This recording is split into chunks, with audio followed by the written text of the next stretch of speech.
tous, c'est la 21e émission du Journal débridé. Aujourd'hui, nous sommes dans le célèbre quartier Tianzifang à Shanghai.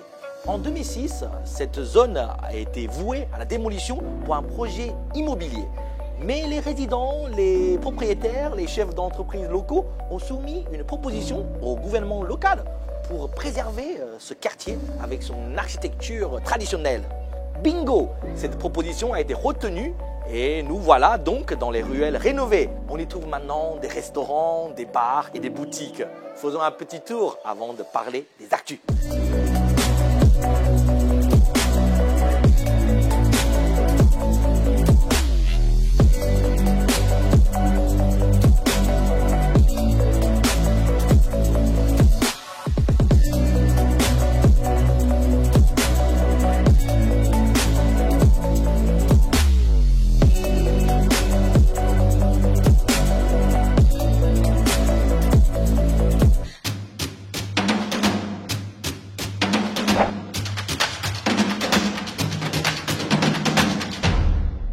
Allez, je vous fais un petit topo météo.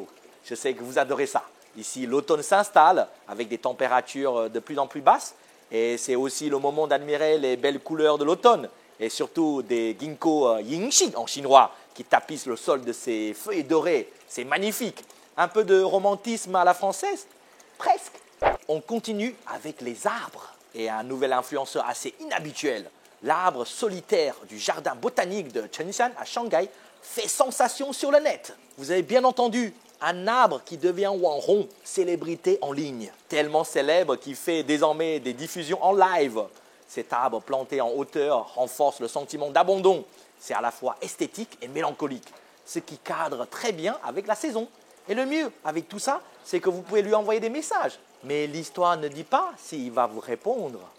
Culture à présent. La 7e édition de PhotoFest Shanghai a eu lieu du 3 au 6 novembre. À cause de la pandémie, peu de galeries étrangères étaient présentes, mais on a pu apprécier tout de même les œuvres de quelques artistes français.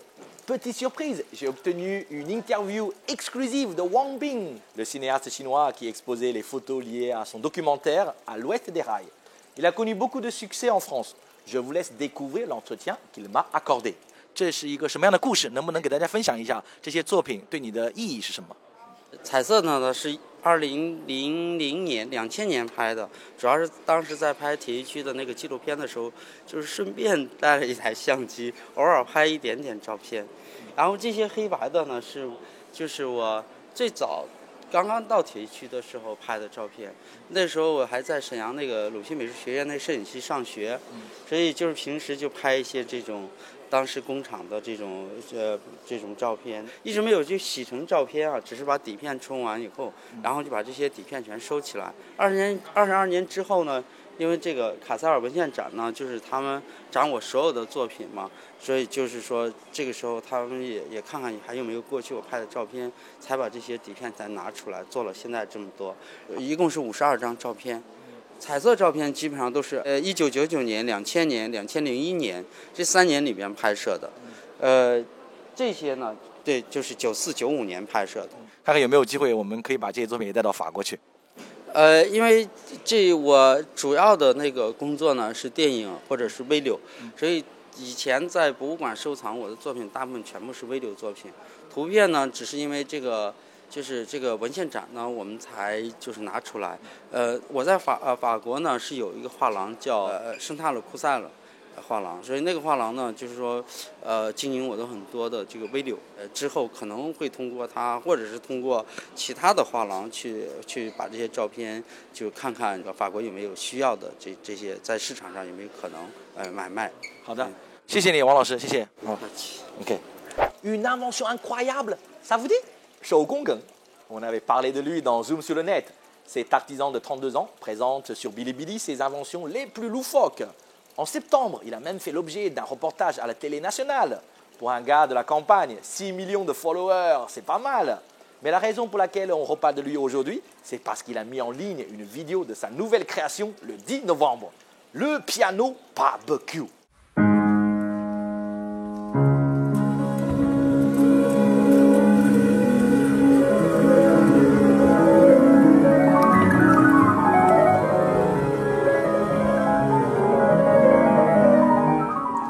plus de 7 millions de vues. Autant dire que les internautes ont l'eau à la bouche. Encore une preuve que la Chine et la France ont en commun l'amour des beaux-arts et de la bonne bouffe. Prouesse technique à présent à Shanghai. En France, on dit déplacer des montagnes. En Chine, on dit déplacer des immeubles. Récemment, un immeuble d'habitation vieux de 119 ans a été replacé sur son site d'origine, après avoir été déplacé pour permettre la construction d'un tunnel sous la rivière Huangpu. Les mecs, ils sont fous. Ils l'ont bougé 2 fois. Et il faut croire que la construction à l'époque, c'était du béton, puisque la structure est restée intacte. Ah ça, pour la protection du patrimoine, on sait se retrousser les manches. La planète des singes, vous connaissez? Eh bien, une femme du Guizhou a cru vivre un remake du film. N'allez pas vous imaginer qu'elle habite dans une maison reculée en haut d'une colline. Non, elle habite dans la ville de Guiyang, au 30e étage d'un immeuble. Ça doit faire peur de se retrouver nez à nez avec un animal sauvage. Il mesurait qu'une 40aine de centimètres, mais quand même. Et comme il s'agit d'une espèce protégée, pas question de le virer à coups de balai. La raison de cette invasion de singes, les montagnes Qianling, proches de Guiyang, connaissent une surpopulation de l'espèce, en raison peut-être d'une baisse de l'activité touristique. Comme quoi, même au 30e étage, il vaut mieux ne pas laisser ses fenêtres ouvertes. Retour à Shanghai avec un projet de station de ski. Et oui, nous ici, on n'a peut-être pas de hautes montagnes enneigées comme dans la région de Pékin, mais on a des idées. Et pour faire d'une pierre deux coups, la station de ski sera située à côté du parc océanique de Haichang et du musée d'astronomie de Shanghai. Oui, vous avez bien entendu. Bientôt, on pourra dire « Je suis allé à la montagne et à la mer », tout en restant à Shanghai. Bon, il faut dire, la station dont les travaux ont été lancés en 2018 sera plutôt un grand complexe hôtelier. Mais avouez, il y a de l'idée. Allez, rendez-vous en 2022 pour tester tout ça. Et on reste dans les projets faramineux avec une pointe de science-fiction. Décidément, Shanghai, c'est la vie du futur. Dans le quartier de Qingqiao, une ville futuriste et verticale va voir le jour.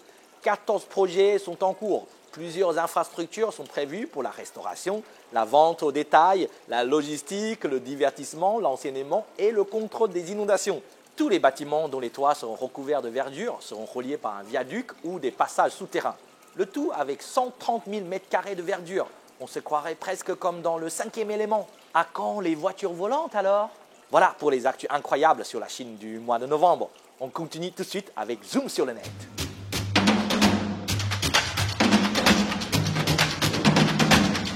Le 11 novembre en France, c'est un jour férié pour célébrer l'armistice du 11 novembre 1918. Mais en Chine, le 11 novembre est devenu l'événement commercial de l'année, une sorte de méga Black Friday, de soldes gigantesques sur les plateformes e-commerce. Aujourd'hui, dans Zoom sur le net, on vous explique tout. Tout a commencé dans les années 1990. De jeunes étudiants de la célèbre université de Nankin ont décidé de fêter leur célibat. Le chiffre 1 représente l'individualité. Quoi de mieux que la date symbolique du 11-11 pour la fête des célibataires? En 2009, Jack Ma, le fondateur d'Alibaba, comprenant que les célibataires sont un marché important, a réussi avec d'autres géants chinois du e-commerce à transformer cette journée en un phénomène commercial incontournable en Chine. Par exemple, en 2021, Alibaba a enregistré une hausse de 8,5% par rapport à 2019, soit un total de 74 milliards d'euros environ. Ensemble, avec son rival Jingdong, ils ont enregistré 121 milliards d'euros de ventes pour 2021. Lors de cette journée, c'est le moment pour les marques, peu importe leur taille, d'innover et de présenter leurs nouveautés. En effet, des centaines de milliers de marques en profitent pour déstocker et pour fabriquer des produits spécialement destinés à cette fête. Une sélection de produits à prix cassé sont proposés à tous les portefeuilles et pour toutes les envies. En effet, la sélection d'articles est très large, que ce soit de l'alimentaire, en passant par des habits et accessoires, jusqu'à l'électronique, le mobilier et même les automobiles et 2 roues motorisées. Les bonnes affaires proposent un rabais allant de 30% à 70%. Cette frénésie commerciale ne touche plus que les célibataires. Elle est maintenant destinée à tout le monde et on remarque que les plus grands consommateurs sont les jeunes de moins de 25 ans. Le secteur B2B et les prestataires du e-commerce ont un défi redoutable pour assurer le paiement, la logistique et la livraison. En 2021, les entreprises de logistique ont pris des mesures exceptionnelles pour garantir une livraison nationale en 3 jours. Petite nouveauté en France, cette année, Alibaba, 4e site de commerce en ligne en France, a innové en aménageant un village AliExpress et en organisant un concert géant pouvant accueillir 10 000 personnes avec comme invités, entre autres DJ, Bob Sinclair. Maintenant, le 11 novembre est derrière nous et comme l'a fourmi ma voisine, il est temps d'économiser pour subsister jusqu'à la saison nouvelle.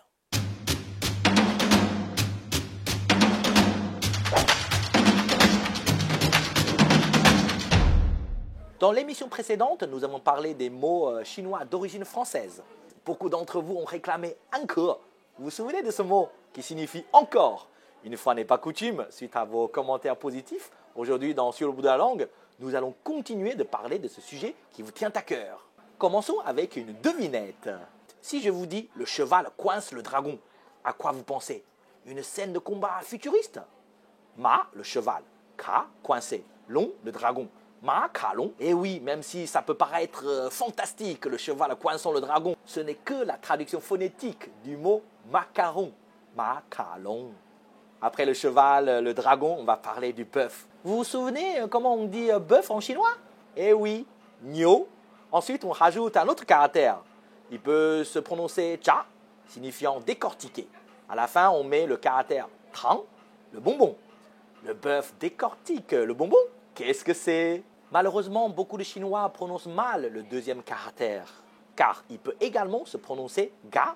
Cela fait niu, ga, tang. Niuga, c'est la transcription phonétique du mot français nougat. On rajoute tang pour préciser qu'il s'agit bien d'un truc à manger. Sur le même principe, il y a pei lei mao. Pei, coquillage, lei, tonnerre, mao, chapeau. Pei lei, c'est la traduction phonétique du mot béret. Donc en rajoutant le mot mao, chapeau, cela aide à comprendre en chinois de quoi il s'agit. On continue avec ku tie da. Ku, amer, tie, alterné, da, frappé. Pas facile à deviner, n'est-ce pas? En fait, coup d'État est la traduction phonétique de l'expression française coup d'État. Apparemment, cette prononciation en chinois vient du japonais coup d'État, qui est évidemment emprunté au français. Ce mot en chinois existe toujours, mais aujourd'hui, on ne l'utilise pas vraiment, car faute de compréhension, il a été remplacé par zhengbian. Zheng, régime, bian, changement. Dans le même registre, on a encore deux mots intéressants. Le premier, c'est pulo, qui est l'abréviation de Pulo Lietania, traduction phonétique du mot prolétariat. Pulo ressemble pas mal au mot prolo, n'est-ce pas? Le deuxième, c'est Pu'er Chaoya, qui est également une traduction phonétique du mot bourgeoisie. Ces mots sont passés par la Russie, puis arrivés en Chine. D'accord, c'est pas le téléphone arabe, mais on peut comprendre que ça ressemble plus vraiment à la prononciation d'origine. Néanmoins, on peut les retrouver quand même dans les écrits littéraires. Pour les mêmes raisons, dans l'usage courant, ils ont été remplacés par Wu Chan Jieji, la classe qui ne possède pas de moyens de production, et Zi Chan Jieji, la classe qui possède les moyens de production. Intéressant, non? Sans transition, un petit mot rigolo, lo ke ke. Là, il n'y a pas vraiment de sens particulier à donner à chaque caractère. Dans ce mot, c'est bien la traduction phonétique du mot rokoko. Un autre, pao ku, pao, courir, ku, cool. Courir et c'est cool. Ça aurait pu être un slogan d'une marque de chaussures. En fait, c'est le nom chinois du sport parcours. Ne vous inquiétez pas, je sais bien que le mot parcours s'écrit aussi avec un K. Même si l'art du déplacement est le terme officiel en France, selon le ministère des Sports, les jeunes disent quand même plutôt parcours. C'est un sport inventé par un Français, donc ça compte, non? Pour finir, je partage avec vous un dernier mot très utilisé par la jeunesse chinoise. Tai xia hu. Tai, attraper. Xia, crevette. Hu, foyer. Un foyer qui attrape les crevettes? Allez, restons sérieux. Tai xia hu vient du mot déjà vu. Ce mot est apparu en 2017 sur Bilibili et figure parmi les mots les plus populaires en 2019. Bien que le mot sonne comme déjà vu, il prend un tout autre sens en chinois. Le mot fait référence à une scène de course de voiture du manga japonais Initial D. Donc aujourd'hui, Tai xia hu apparaît plutôt dans des commentaires des vidéos de scènes de course comme un mot de référence. Ah les jeunes, on n'arrive plus à les suivre. Voilà, c'est tout pour les mots chinois d'origine française. Je pense que j'ai fait le tour. À la prochaine.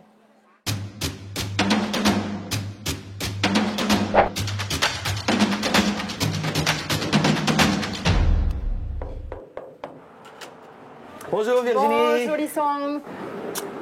Merci, Bienvenue merci. chez nous. Bonjour Virginie. Bonjour, Comment ça va? Ça va très bien. Bonjour, je m'appelle Virginie Moriette et je suis architecte de formation, arrivée à Shanghai depuis Paris il y a 16 ans maintenant. Bonjour, je m'appelle Ming, je suis architecte d'intérieur et designer de formation, revenu en Chine il y a 16 ans. Nous sommes les fondateurs du studio MVW. Virginie et Ming, est-ce que vous pouvez nous parler un petit peu de vos parcours? Oui, avec plaisir. Alors, moi, je suis française. J'ai grandi dans un petit village jusqu'à l'âge de 18 ans. Et ensuite, je suis arrivée à Paris pour mes études. J'ai d'abord étudié médecine puis architecture. Je me suis retrouvée pour travailler directement après mes études d'architecture pour un grand cabinet qui s'appelle Aéroport de Paris International. J'ai voyagé en Chine en 2001 avant de rencontrer Ming. Et on s'est rencontrés, bien sûr, on travaillait ensemble dans cette entreprise, Aéroport de Paris International avec Paul Andreu. Et on s'est rencontrés autour de ce thème-là, autour de la Chine. Et Ming, et toi? Quel est ton parcours? En fait, je suis parti à 14 ans de la Chine et pour faire des études à Paris. Et donc j'ai étudié l'architecture intérieure. Et à l'école qui s'appelle Benningen, qui s'appelle aussi ESSAG. Et puis après, comme l'architecture d'intérieur ne me satisfait pas tellement, enfin si, j'aime beaucoup l'architecture d'intérieur, j'aime aussi l'architecture. Donc j'ai postulé aussi dans des boîtes d'archi, et donc c'est dans l'agence ATPI que j'ai rencontré Virginie.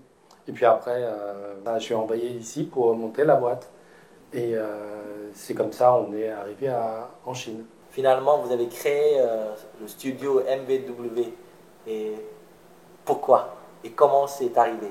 Quand Ming a été envoyé ici, et puis j'ai eu aussi un poste en Chine, donc on est arrivés tous les deux ensemble et on s'est directement trouvé un appartement brut de béton. Et on a commencé à s'installer en imaginant, enfin en transformant complètement cet appartement et en dessinant le mobilier. Et puis en fait, on se baladait souvent en vélo autour de la concession française, vieux concession française, parce que c'est un quartier qui nous a plu. Et donc un jour, on est tombé sur cette maison. Enfin, c'était le premier musée privé de Shanghai, qui était un musée théière. Donc on est entré, on avait vu, on a vu des potentiels. Donc on a contacté le propriétaire et puis on a loué cet endroit et puis on a tout transformé, qui devient notre premier showroom. Pour l'agence privée en Chine, c'est très difficile d'avoir des gros projets comme ça. Donc on a choisi quand même une voie, depuis le petit jusqu'à le grand. C'est-à-dire qu'on fait d'abord les meubles, et puis après, petit à petit, on fait l'archi intérieur, avec l'archi. C'est comme ça qu'on a pu recueillir nos premiers prix d'abord, et puis du coup nos premiers clients. Et les clients qui voyaient ces mobiliers étaient inspirés, mais en même temps, à l'époque, c'est vrai que c'était assez minimaliste et assez créatif. Et donc, ils cherchaient à voir comment les placer dans leur intérieur, les marier avec quel autre type de meubles. Et donc du coup de ça, ils nous ont demandé aussi de faire nos premiers projets résidentiels. Et c'est comme ça qu'on a fait nos premiers projets d'archi intérieur. Et puis ensuite, on est revenu à l'architecture, mais plus dans la rénovation, pas vraiment dans la construction depuis zéro, des projets sur lesquels on avait l'habitude de travailler avant. Studio MVW, si je comprends bien, c'est Ming et Virginie et Workshop. Mais le nom en chinois, j'ai vu que c'est Ming He Wenji. Ming He Wenji, si on le traduit mot par mot, ça veut dire Ming et Virginie. Et donc c'était ça l'idée. En même temps, en Chine, les Chinois préfèrent nommer son entreprise avec un sens. Donc Ming, ça veut dire éclairté. Et Re, ça veut dire union, et Wen, ça veut dire littérature, littéraire, et la culture, et Ji, ça veut dire le bonheur.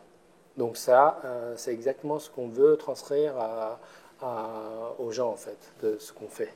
Dans votre création, comment cette fusion des deux cultures transparaît? La manière dont on vit actuellement, je trouve qu'il y a une différence d'esthétique peut-être par rapport à nos références culturelles, mais dans les nouvelles générations, elle se réduit quand même. Dans la création en Europe, enfin, je dis en Europe, en France, en Europe, c'est plus varié. Parce que ça peut changer complètement d'un style à l'autre. Tandis qu'en Chine, en fait, le style change petit à petit, mais suivant toujours une sorte de principe. Nous, on travaille non seulement l'esthétique, et aussi la création. Donc, exactement. C'est pour ça que les deux, on prend les meilleures parties dans notre travail. D'accord. Et en parlant de vos créations, comment transparaît cette fusion franco-chinoise? Alors d'abord, on travaille sur différents types de réalisations, parce que là, on parle beaucoup de mobilier, mais on réalise aussi pas mal de projets d'architecture et d'architecture intérieure. L'idée, c'est pas de faire, d'être chinois ou d'être français.